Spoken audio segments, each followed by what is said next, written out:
All right, we're rolling into the new year with a good story here. What I think is going to be the biggest story of the football offseason. What will the future hold for Tom Brady? Yes, what is the GOAT going to do? His contract with the Tampa Bay Buccaneers is up after this season. Could he actually step away for good this time? Or is he going to be finding himself some new digs in a new location to give one final push for that 8th Super Bowl ring? I'm going to break down everything going on with this story, give you my 2 cents on those situations. But if you could first, drop a quick like on that video, hit that thumbs up, subscribe to the channel if you're not already. New videos every single weekday. All right, let's get into it. We know this season has been a roller coaster of a ride for Tom Brady. I mean, the Buccaneers have super struggled. They are still maybe find their way into the playoffs. I mean, more likely than not, they just got to beat Carolina this weekend. He's had a horrible high-profile divorce from Gisele Bündchen, not to mention FTX, the crypto market that was like a spokesperson for, is blown up. He's being sued by all these people. It's just been a really rough year for Tom, and that's after deciding to come back. He originally retired after last season's loss to the Rams in the divisional playoff round, stepped away for about 46 days or something like that, and then he decided to come back. Obviously, the rumors are that led to the eventual divorce of his wife, Gisele Bündchen. So it's been a roller coaster of a ride, and the man is 45 years old. He'll be 46 by the time we kick things off next September. So he is no spring chicken whatsoever. Does he want to give it a go one more time? I think so. I don't think he's stepping away this offseason. I think he's going to give it one more ride, and Vegas is the team that's popping back up. This is the big thing. You know, Dana White said on Gronk's podcast or on Monday Night Football last year that deal was done in 2020. Gronk, Brady was going to the Vegas Raiders, and then John Gruden blew this whole thing up. He then reiterated it on a podcast with Gronk this offseason, I think actually right before the season in like August, talking he had the deal done. It was all set in place. And obviously this springs back to the comments Brady made on the shop in 2021. His famous one was like, one of the teams we're interested at the very end. I was thinking, you're sticking with that motherfucker? Like, great quote from Brady. Now, Ryan Fitzpatrick has said it's him. He was saying it was the Dolphins.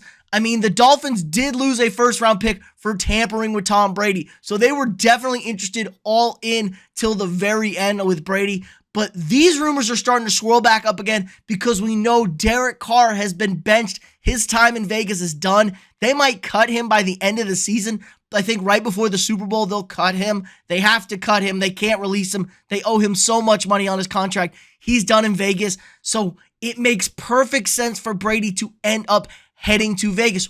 Not only that, they need a quarterback. His former offensive coordinator, Josh McDaniels, who is a huge fan of, loves the system, knows the system, obviously has done all his winning in that system, is the current head coach of the Las Vegas Raiders.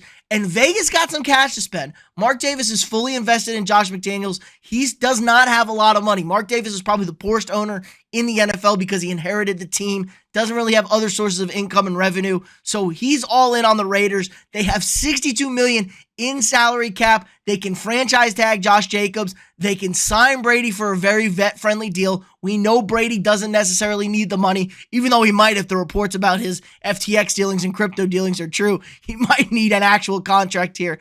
But he's already got Devontae Adams there. Now, Adams may want to bounce, but it's really hard to say you want to leave Vegas when you have Tom Brady coming into town, and not to mention the 34-year-old Rob Gronkowski. There are serious talks, not only that he was going to come back this year, doesn't look like it's going to happen, but he's definitely could come out of retirement next year and suit up for somebody, most likely the team Tom Brady plays for. Gronk's only 34 years old. It's actually crazy to think about. He's just been so beat up. So they got a ton of money in Vegas to spend. They can add another offensive piece. They have Darren Waller. They have Hunter Renfrow. They have Devontae Adams. The offensive line isn't terrible. They're kind of a middle-tier offensive line. Tampa Bay's offensive line hasn't been that great this year, and they've struggled. But if you can actually have the running game with Josh Jacobs, have all those weapons at wide receiver, tight end, you bring in Gronk as a second tight end, you just got to beef up that defense a little bit. This could make perfect sense heading into Las Vegas. And it seems like Brady's kind of style, man. He kind of likes this. He wants to give it another go, I think. He said there are reports that he wants to play till he's 50, which is insane to think about. The number was always 45, and now 45 is here, and he's feeling good. He's playing all right. They're going to get into the playoffs this year, and does anybody really want to play the Buccaneers and Tom Brady in the playoffs? They're not a good team, but hell no, you don't want to. So I think this is really interesting. You get a Brady-Gronk reunion in Vegas, but let's not sleep on the other teams. How about Miami? They've already gone all in. It cost them a first-round pick going in for Tom Brady, and Tua Tagovailoa seems to not be the guy. Let's forget about the concussion issues and stuff that his future playing career could be in question with that, but let's say he is okay to play even after all this stuff. Tua has not been good. The Dolphins have lost 4 in a row. He's kind of come back down to earth, and this offense makes great use of not relying on the quarterback. Mike McDaniel's offense is all about all the playmakers and the run game around it. Tom Brady has just got to get the ball out. He's the best in the business at getting the ball out quick.